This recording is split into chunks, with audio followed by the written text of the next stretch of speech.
KG, X, morning. how you doing, bro? Not too bad. Yourself? Every day above ground is a good day, man. Yeah, we strive each day, right? So there's this newspaper that I typically buy on Fridays, and one of the articles I read talks about the election that led to the GNU. And so the author of the article makes mention of the fact that we had about 70 parties contending for, the position. And it sort of made me wonder, because I think in our last conversation, you touched on the fact that university is actually a derivation made from unity in diversity. And one could argue that, the diversity we have in the parties is an indication of different views, let's say, right? 70 parties, I think that's quite a lot. And I've been trying to think to myself if diversity can get to a point where it's counterproductive. Because in my own experience, where I've been presented with too many options, I found that it was difficult to select whatever that would be applicable to me.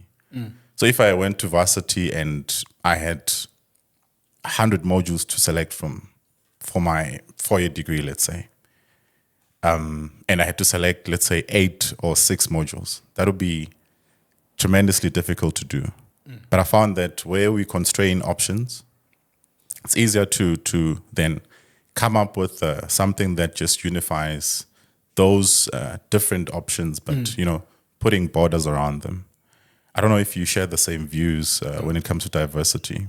So, interestingly enough, this is an ongoing debate that is also being looked at in the EU regarding, trying to put this a bit delicately, the immigrants thereof, and how culture is shifting, how laws are being shifted for diversity's sake. And there's argument in the global stage as to whether that's productive. Poland have come out very strongly against diversity. They've said that we are a homogeneous group. We don't bring immigrants, and because it works for our society. So I guess it depends. I don't believe in the trope that diversity is good for diversity's sake. But I also don't agree with the opposite to say that uniformity is also the end all be all. I think if we have a set goal, one goal that we want to achieve, and we all buy in on it, right? It's easier to do that if the group is homogeneous. So an example that people will use is like Denmark, for instance. They'll say Denmark has a lot of social reform. Denmark is socialist in its, they'll say socialist, despite the fact that they've come out time and time again that they're not socialists. But the reason why their society works for them is also because it's mostly a homogeneous group chasing after one goal. The idea of diversity becomes a strength if there's uniformity. If we are saying that we're chasing after one set goal, right? Then multiple ideas or multiple ways of thinking will allow for us to think of problems in different ways so that we can solve them in different ways, rather than this one way of thinking. I think that's where the strength of diversity comes from. But mise en place, right? Everything needs to be in its perfect place. Yeah, in its proper place. Yeah. In its proper place, yes. Yeah. Everything in its proper place. Yeah. I think that those are my thoughts on it. I'm not sure. Yeah, I mean, I tend to agree with you. I think what we miss more often is the commonality that we have. And I don't think there's a case to be made if I differ with you, let's say quantitatively 5% in my views, then I have to now open a different political party just to address that that 5%, you know. 100%. I think there's a sense in which we need to, you know, find ourselves in what we agree upon, and then start having dialogue about that 5% that seems to be the difference that we have. And in that, then build up to something that we can, or negotiate something that we can agree upon. I actually agree with that, because if every one of us, if everyone started a political party with exactly 100% of what they want, we'd have like 56 million Political different parties, parties, yeah. right? So you are right. This concession that needs to be made. We need to define central things, that core tenets that we cannot deviate from, right?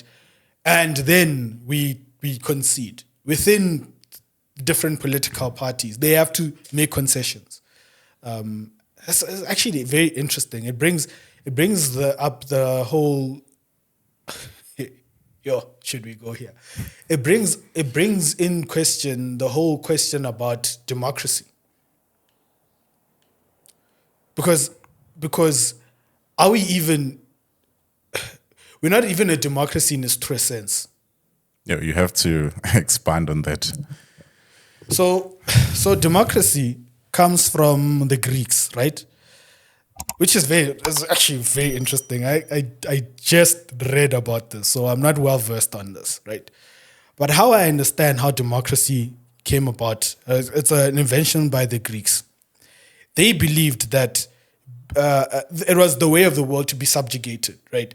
You would have a class of people who would impose their will on the lower echelon of people. And the Greeks thought that was uncivilized. They believed that civilization would be where everyone is allowed to live freely.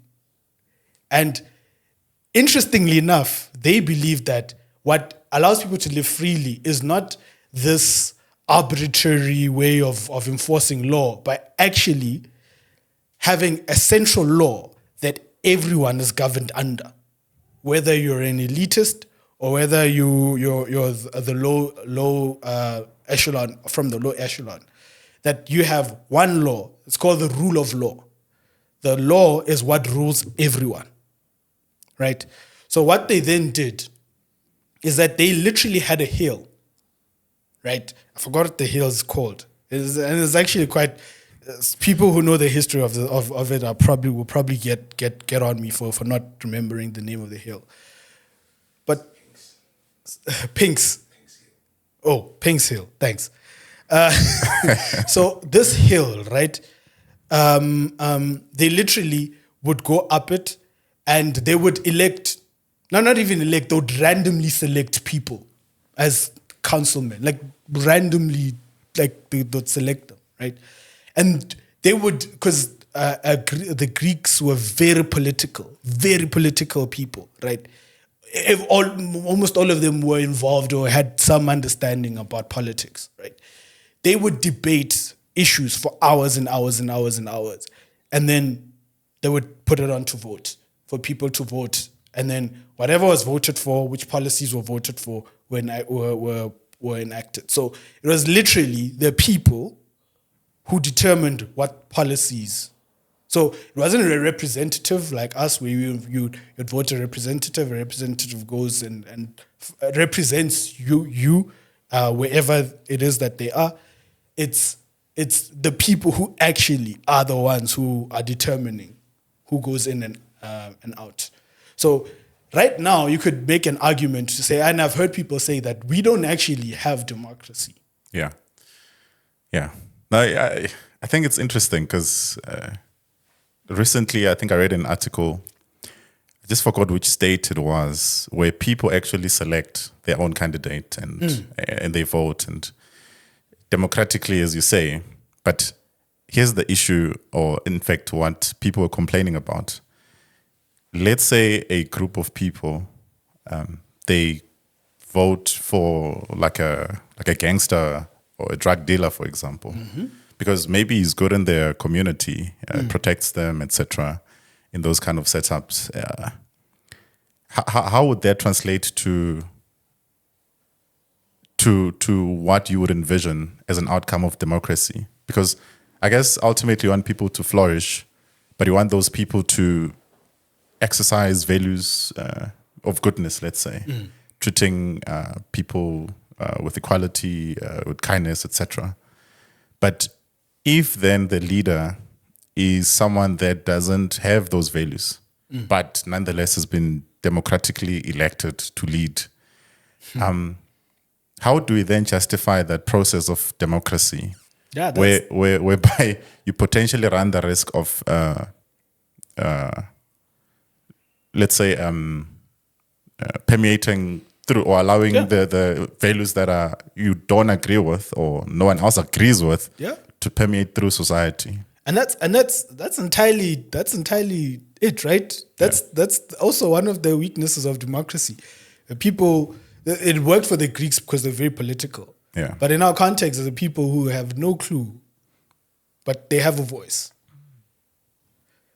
They don't see electing someone like that. Yeah. They don't see how that may have an impact on foreign investments, for instance. Sure.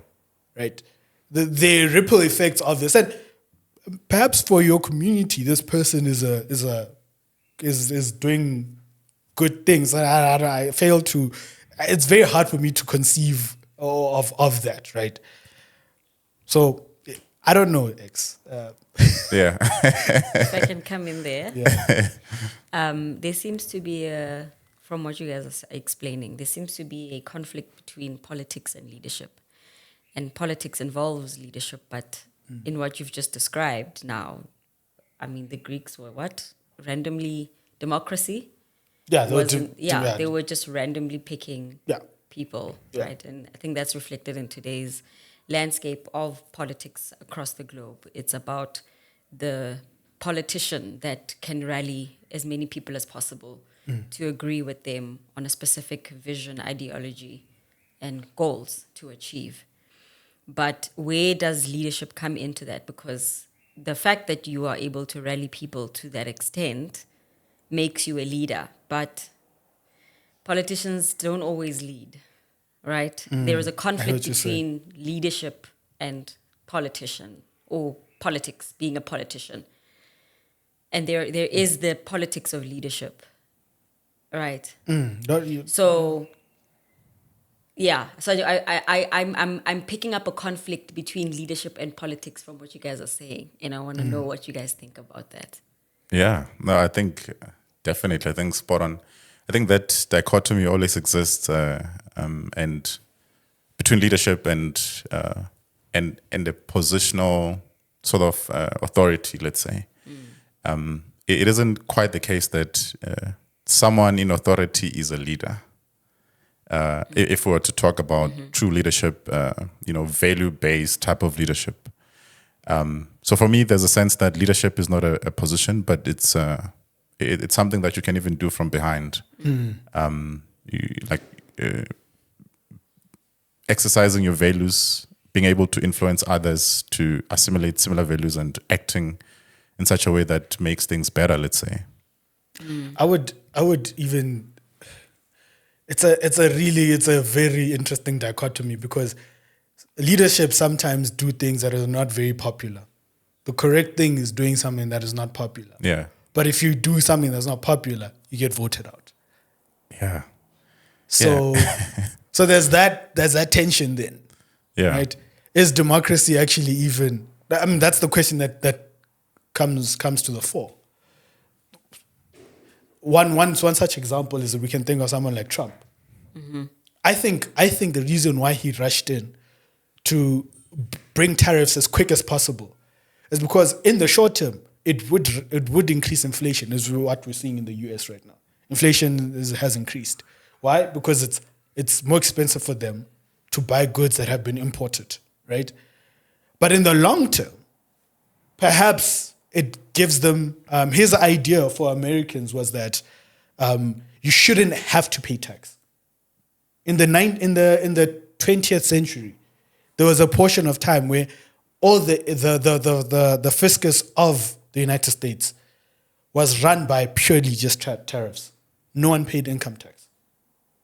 right? From his assertion. So I haven't fact checked this, but from a superficial reading of facts, it seems as if that was the case. Sounds like Dubai. Right? So, his vision, and it's a very conservative thing to lower taxes, is that we increase tariffs on everyone because people are so reliant on our product. Then inflation increases in the short term, but in the long term, we'll be getting so much money in the fiscus that we can essentially just cut out tax. And it's not popular now, and many people probably want to vote him out now, right? But in maybe 2 or 3 years' time, perhaps that materializes, and then perhaps that's a good thing. So, okay, Jumping on the perhaps, is that a political principle or is it a leadership principle? I would say in him introducing the tariffs, that would be a leadership thing, because he's introducing something that is unpopular. People don't want inflation. Okay. And in the short term, as people see, in the short term, people are short-term focused. I can't, and justifiably so, I can't buy eggs. I can't buy bread, right? It's justified. But his vision is to say, if we stick this out, in the long term, this could have positive ramifications, right? I'm not endorsing his tariffs, right? I'm speaking just to the tension between the popularist and the leadership. I think in this instance, he's demonstrating leadership. It could be wrong, because his economics could be wrong and it doesn't work out that way. But because of this dichotomy or this tension between, if I did this in my last term, J.D. Vance, who's being touted as maybe the next runner for president, right? He may not have a good chance of becoming president because of those policies. So what do? We do it now quickly. And within literally the first 3 months of his thing is already tariffs going out. That's crazy, right? So that later on, perhaps we live better. So I think that's maybe an example of leadership versus popularism. I don't know. Yeah. X. I mean, I think it's interesting because I think the leader is tasked with, going to the promised land, seeing what's there, and coming back and translating that vision to the people. And I think, in the wise words of Dr. Kosa, whom I'm a fan of, he talks about ethical leadership, a value-based type of leadership, where you have to consider how your leadership decisions affect people, let's say. And you have to have that character, basically, as a leader, a proven character where you've demonstrated to... I'm losing my track. So you were saying a leader, you should need to consider your people's well-being. Basically, you have to be bounded by values. Okay. And he defines clearly what that ethical type of leadership is. So I think with the Trump translating whatever vision he has for America, let's say, obviously the ethics around that could be questionable. 100%. Whether taking a decision that is unpopular or not. So I don't know, in my category of leadership, I would base it on purely unpopular decisions and frame it as leadership. But would you say it's based on, I'm not actually saying that it's unpopular and saying it's leadership. I'm saying, he's saying that this will have a positive impact on the majority of people in the long term. In the short term, maybe not so much. In the long term, yes. Yeah. So, for instance, if right now we developed a way that you don't pay taxes at all, would you prefer that system? And you suffer now? Let's say we have a crystal ball, right? Let's say we have a crystal ball. Yeah. And we were able to determine that the next year your next year is going to be hell. But for the rest of your life, you're not going to pay taxes anymore. Is that a gamble Or would you deem that necessary? Because that's what he's doing. Yeah. I think obviously as a first pass, given the situation that I'm in right now, with the inability to see how the next 15, 20 years time will look like without taxes, because there tends to be unintended consequences with such decisions. I don't know how it's going to look like. But yes, as a first pass, I'd say yes. Yeah. But then again, we then need to contend on, like, but what does that look like? That means you're going to need small government, right? But if you need small government, is that a good thing? Which is what the left and the right are arguing, right? I don't land in the right side to say small government is always good. I actually think I'm more in the middle when it comes to that. Because I do feel like there are regulations in certain spaces that government need to step in, because you can't trust corporates to act in a good way towards society. They want to extract as much profit as possible. So you need organizations that don't do that. So I'm not on Trump's side. I know it sounds like that. Right? Yeah. But what I always say to people is that whenever you critique someone, you need to be able to articulate their view in a manner that when they hear it, they can say, yes, that's exactly what I was saying. Because then you understand them. And then when you start critiquing them, then I'm critiquing your idea. I'm not critiquing something else, right? So I'm saying from Trump's point of view, I can see why from his point of view, why that would be leadership, right? But we can debate it and say, perhaps, even if you accomplish what you did, perhaps that's not where you're supposed to be going. Yeah. No, agreed. I think maybe to pivot slightly to personal leadership, maybe. I think when I spoke to you on the holiday, yes, over the week, you told me that you're busy like studying something quite complex. And it made me wonder, like, how do you exactly spend your time? You were studying Marxism on a holiday, and KG specifically asked you. And he dedicated quite a number of hours in doing that. Oh my word! But this leads me to just wanting to understand what your routine is like. I want to know why. Yeah, what informed you to want to study Marxism? Okay, we'll get to my routine later. Yeah. So exactly what I think I just said. For me to be able to critique someone, I need to understand your views in the manner in which you present them, right? There are words that get thrown out. Fascist is one. I heard someone calling someone fascist, and I asked, can you define what the word fascist is? And they weren't able to define it. So how on earth are you calling someone that, right? Another word is Marxism. You're a Marxist. What does Marxism even mean? And so I had to look at myself and say, do I understand? I know that there are actually people in political parties in South Africa who have expressed that they are Marxist. I think Fule Shivambu has openly said that he's a Marxist. I stand to be corrected. Floyd. Okay. I think he's openly said that he's a Marxist, right? And I know fundamentally I disagree with Marxism. Because of, number one, how it's manifested itself throughout the entire world, and number two, like what it entails. But do I really understand it?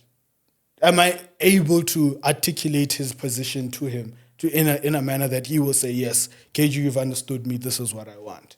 So I decided to embark on the journey. Like, what is a Marxist? What were the philosophies? Why is it alluring?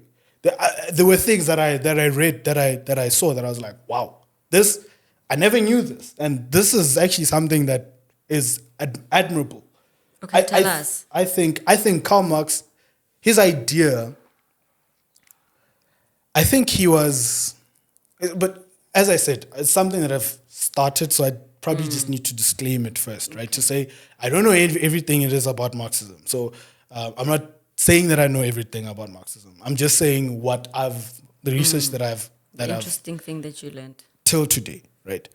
I think he had a good heart, in a sense, because he was seeing problems that I think we all relate to. People who are poor, who are unable to get out of the rut that they are in. And he was proposing a system that would be able to alleviate that. I think that's admirable, right? I disagree with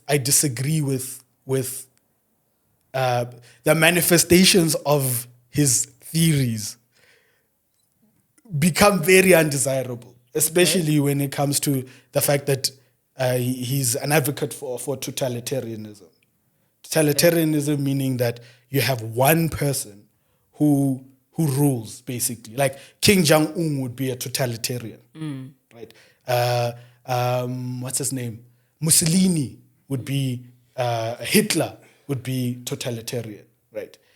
So Putin, I think Putin, they're not democratically elected, right? I'm not sure. Because I don't think they are. So totalitarianism is something that I fundamentally disagree with for obvious reasons. Because if this person isn't Jesus Christ, you will suffer, right? Number two, the enforcement of it. If there are 100 children and we need 50 doctors, but these 100 children want to be artists, right? Well, unlucky. You 50 are going to be doctors, whether you like it or not. And you're going to have to enforce it. Number three, and if you don't like it, well, there's a door this side that you can just kindly come to and no one will ever hear from you ever again. So it's that sort of manifestation of it is something that I honestly like. I don't like. What I did learn though is to say that in the same way we have Christians with different beliefs, there are Marxists also with different beliefs. So you can't really paint everyone in one brush. Wouldn't you then, I don't know, maybe in your studying, if you've discovered whether the manifestation of Marxism is, did he facilitate it or he just had the values and the principles of what he believes and then it was facilitated, throughout different societies and contexts and I have to say this. I have to say this because someone who's a Marxist will say I'm disingenuous if I don't say this. They would say that there hasn't been a society that has been truly Marxist. They will say that. Who? The Marxists? Yeah, Marxists will say that. Okay. And which I disagree with. In the same way, you can't paint everyone. You can't paint everyone in the brush of Marxism. Like Marxism is like Christianity. Just maybe let me I was make this about point to and say, I'll let's come come back. to Christianity as an example. I'll come. So there are certain things that mark you as a Christian, right? How you achieve salvation through Jesus Christ. They are fundamental pillars of Christianity. But there are differences in its manifestations. So some people believe in credo baptism, right? Okay. It's not a fundamental of Christianity. It's not something that is very... What's credo baptism? So people believe that babies can be baptized. Oh, okay. Right? But if you believe it or you don't believe it... Right? Sorry? Yeah. So like the Lutherans and the Anglicans. Yes. 100%. And even Anglicans who believe it and Anglicans who don't believe, right? But what marks you as a Christian is not that. Yes. You could be right. Yes. That is correct. Yeah. But it's not what marks you as a Christian. In the same way as Marxism is that it seems like there are also things that people chop and change on it. So it's very difficult to like... But aren't we missing the point then if that's what we're doing? Because that's not even but the basis of Christianity. That's like... there is a lot more to... One would argue that that's not the basis of Marxism either. Okay. Right. So it's not like you chopping and changing everything, right? Yeah. So you believe that the state needs to own all the resources and that the state needs to distribute these resources, right? They own all the factors of production, including your labor, right? You believe, as a Marxist, that's a fundamental, right? You can't chop and change that. But its manifestations, people would say that, like, you could have Marxists who are democratically elected, which is weird. I don't know how you get that. But Marxists are government with the land. In the States, they people, they literally people on the left in the States who believe in Marxism but who believe in democracy. That's fair. But you're saying one of the principles of Marxism is that totalitarianism. That the land belongs to the government and its resources. Yes, the factors of production are owned by the government, and its produce and output is distributed by the government. And the government alone. Yes. So what about when we live in a society where people own land and farms? That's a capitalist. That means that that's more capitalism than yes. So then I'm guessing then by the time Marxism was starting or coming to life, what was happening? So there was no capitalism. Karl Marx. No, there was. Okay, there was. So he as a matter of fact, Karl Marx was critiquing capitalism. He said in the same way that we've had different slots of I think there were when capitalism came into power, came from, I think it's called feudism, mono something. So they're different things. There's different eras, right? So what Karl Marx was saying, because of these weaknesses I'm seeing in capitalism, where the elite gather so much money, where there's so much poverty, what he believed is that soon what's going to happen is that the people at the bottom are going to revolt, and they're going to take everything and distribute it amongst themselves. That's what he believed, and he almost like charted what this new society, communism, what it's supposed to look like. So the Communist Manifesto, like he literally charts this out and says and talks about exactly what I'm saying. But the government owns factors of production. Because, and there's a talk about property as well. We need to have here, but I think that's a rabbit hole. The government is going to own the factors of production and distribute them in order to negate this thing. He was talking about wastage in the sense that you have how many people making cups or making food. How many restaurants who are competing with each other? Why don't you have one restaurant making enough food for everyone? That's more efficient, less wastage, less cost. I think it's nuanced.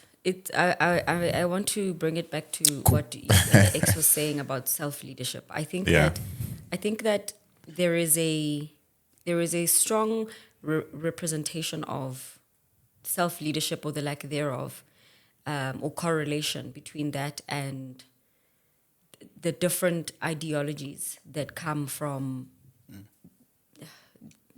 communist Marxism and capitalism, and like it's so interesting how it seems impossible for there to be a balance, why isn't there a balance between communism and capitalism?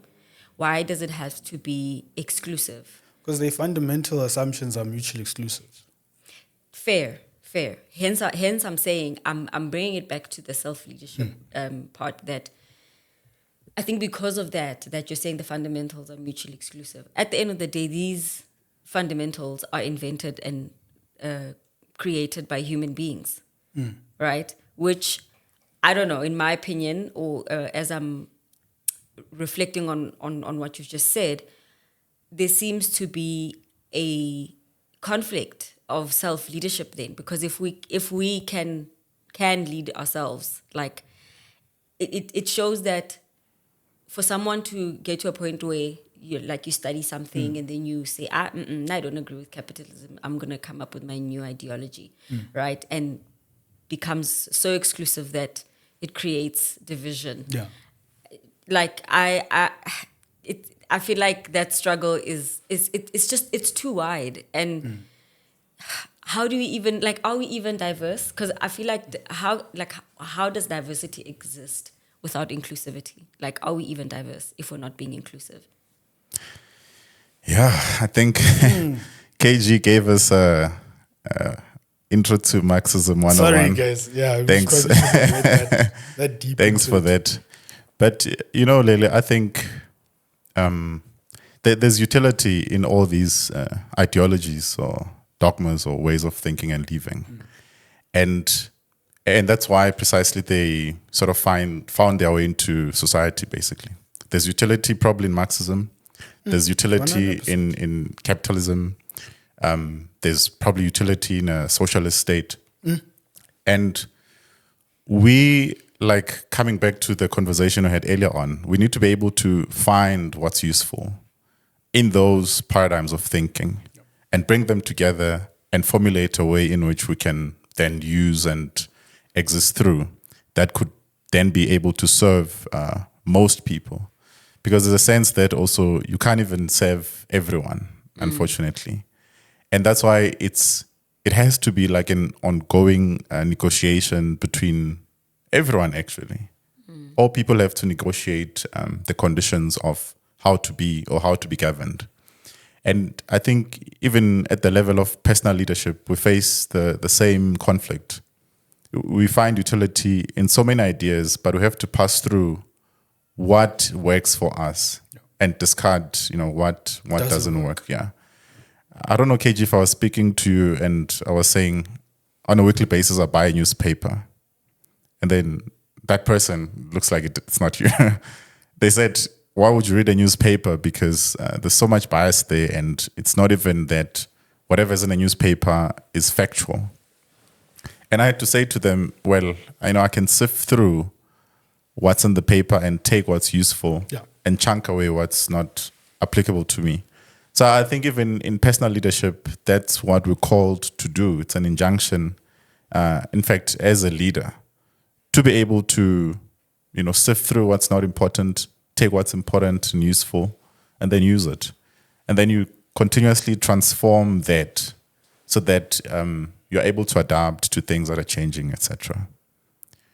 So, yeah, in view of all those ideologies, that's how I would approach it. Take what's useful, continue to take what's useful and build something that can then be useful altogether, all things considered. I think the only way you do that is by being honest. You have to be honest, and it's tough and it's scary. Engaging in ideas that maybe you're told that are very dangerous. That's the only way you see the utility in arguments or in ideas that perhaps you haven't been exposed to. I feel. Dangerous how? Engaging in ideas that are dangerous, such as? Ideas that are dangerous. What do you mean? You're saying that we have to be honest and be willing to engage. I'm not speaking about danger in an objective sense. It's dangerous to me in the sense that I feel threatened because I could be wrong. Yeah. But, Lele, I think, and from an objective standpoint, it could be literally dangerous. Like suicide bombers and I mean, those are people that took ideas and took them really serious. And they're willing to die for those ideas or to even cause mayhem and, kill other people based on those ideas. So ideas are dangerous. And I think at some point in our conversation, I'm not sure if it's the last one or the one before, I did mention that, there's a sense that ideas might be having us and we might not be the ones having ideas. Because if ideas are capable of making you act in a way that you can regret, then clearly there's a sense that the idea probably has you. So obviously then you have to be careful which ideas you take in. So you have to have that capacity to sift through ideas and take what's useful. Yeah, I think that's, to the layman, I think it's asking for a lot. And I say this because we live in a society where, the freedom of speech and freedom of expression and I'm going to be myself. I'm going to say what I want, because I have the right to. It's like, who's to say that the idea is having you? Because no, you can't say that the idea is having me. I'm being myself. I'm expressing what I believe is true for me or what I believe I need to do, But obviously to us, the outsiders who are witnessing this, the idea is having you, because like not all ideas need to be executed, or not all things that you think about needs to be said. You know what I mean? Like, and unfortunately, people, the majority generally, especially younger people who are still developing their values and getting to, you know, understand themselves and finding themselves, navigating themselves in this world that they find themselves in, given the challenges that they face, they, number one, might not know how to engage, as you're saying, how to engage with an idea or sift through the information that you get. Like, there are people who can't tell the difference between an AI generated picture and a real picture. That already, like, it obliterates the sift through the facts, you know, and one can run with that. One can run with a false picture or false information that they read somewhere, and they were like, yeah, this is true, I'm going to run with this. In fact, you know, build their ideas on that false information. Yeah. Because there's so many factors that play into developing your own idea, or running with an idea that you have, or expressing a truth that you believe is, you know, is worthy of being expressed, ideology, all of these things. I think that there's so many factors involved. Like, and I just wanted to throw that in there, that I think... Yeah, no, I agree with you. It's very few people that I'll come across who will say what you're saying. Like, no, when I read a newspaper, or when I read an article, I take what's relevant, or I sift through. I don't absorb everything. Yeah. We are, and I think I've said this probably in the first episode, we are an overstimulated generation, the most overstimulated generation. To a certain extent, I don't even know if we are living our true selves, or we are just doing what everybody does, you know, because everybody's doing it. Yeah. Yeah. No, I mean, I agree with you. I resonate with that idea of, well, the thing you mentioned about pictures generated by AI, or so, because it's starting to sort of blur between you know, what's true and what's not, and what that requires from you is for you to pay even more attention. And I think we've already established that attention is a very finite resource. Even now in this conversation, I can only probably attend to you in as far as understanding what you're saying, but I cannot attend to everything else around me. In fact, it blurs out as I try and see what's around me when I'm attending to you.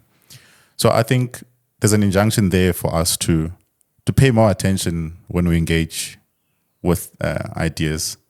And I think that capacity, you have to build it.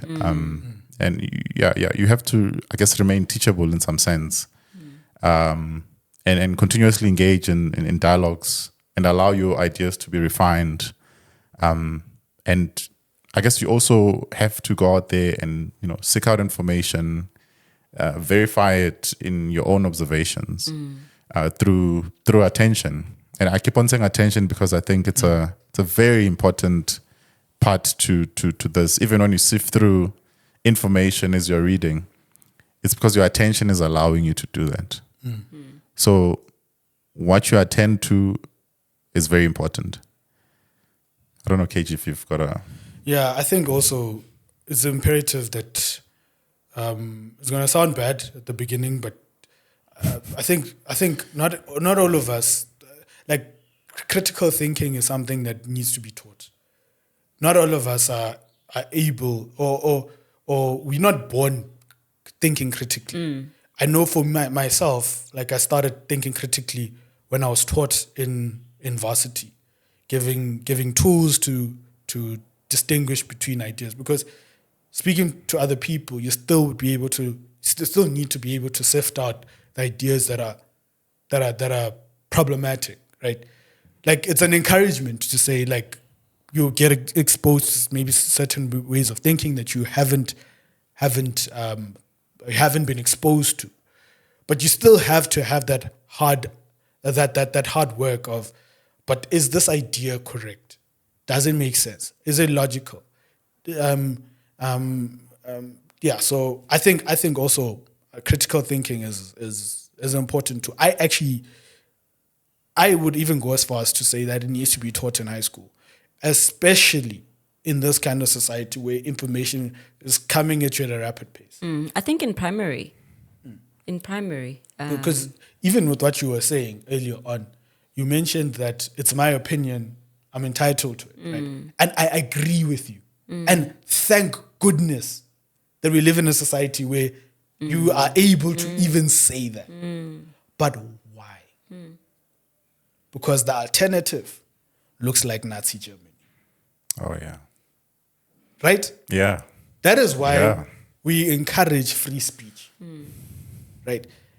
And you being able to say it and express it and whatever, even if you're wrong, I will come and I'll fight alongside you. Why? Because we've seen societies that can't speak like that. And we don't want to be like that. Wow. Okay. In closing, final thoughts around I think we've said a lot. We've gone from politics to Marxism and self-leadership and ideas having us and us having ideas. Yeah. It's always difficult to close. But I think we just have to stay on the path, continue to pursue what's true, be open to, difference in thinking and seeing, but at the same time, try to ground ourselves in something that we already know to be true. Whether it's religion, whether it's some dogma or whatever. Yeah. The tricky thing with that is pursuing what's true in someone's context, right? Truth is not the same for one context as it is in another, right? And I'm saying that to say someone who is raised in a very strict religious environment has a stern and probably unloving interpretation of God. That for them, in that point in time, that is true. That's the truth because that's what they taught, that this is the truth. And for someone else, that's not their understanding, their true understanding of who God is, because naturally we've seen that Christianity has different manifestations within different societies. And so if I'm living in a different truth of Christianity, let's say, to anchor myself, how would you, what do you say about that? Exercise saying to me, I must, pursue my truth or pursue the truth. Yeah. Yeah. I think obviously there's an element of empirical exploration that has to be there. So you have Are you to. on my side, dude? Yeah. No. My point is, you have to. Last week. Yeah, you have to test your ideas. Yeah. Right. Because an idea, it's almost like a pattern that defines for you the cause and effect. It's like if I do this, that's the outcome, and you have to continuously go back and check whether that remains to be the case. And true ideas, typically they can generalize. So they're not only applicable to you at your home, in your family, but they typically can generalize outside of your home, into your society, and into the world generally. So you have to, in the approach of KG, empirically test those ideas, stress test them if you can, because they need to generalize if they are truthful ideas. Can I try? Okay. So I believe in relative truth and absolute truth. So what you've described to me is relative truth. Okay. It is true that someone would feel that if they're in an impoverished situation, that their relationship with God is bad, right? But it's also true that someone is in an impoverished situation that they would also perceive that God is good. So that is a relative truth because that depends on my subjective opinion. But I believe that there's absolute truth. Okay. That one of these two is correct. One of them is wrong. Right? Okay. And it doesn't take away from the feeling of it. So if the feeling is genuine, we need to come alongside it and address it. It's a genuine feeling. But what is important, more important for me, is it true? And to what X would say, what X understands of me, which I thankfully, like, you're able to articulate my view in a manner where I can say, X, you understand me, right? Yeah. Is that I would say when you empirically find evidence of certain truths, you'll be able to distinguish which one is true and which one is false. Okay. And your last parting thoughts? I feel like X should go last on these things. He just has the words, man. He just has the words, man. Yeah, but I think I'm just going to copy and paste what X said. Yeah. Copy and paste in real time. Yeah, no, yeah, he's wise, so Yeah. Okay, gentlemen. Thanks yet again for an amazing dialogue today. And sign out your people. Tell them to like, subscribe, and all of those things.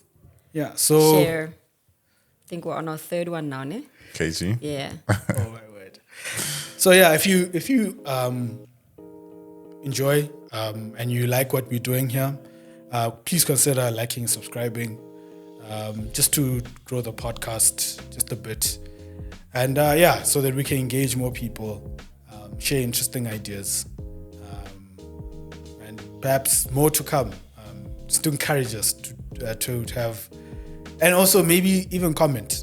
Tell us what you find helpful, what you find not helpful, just so that we can also amend our approach in that way. So yeah, thanks. It's a wrap.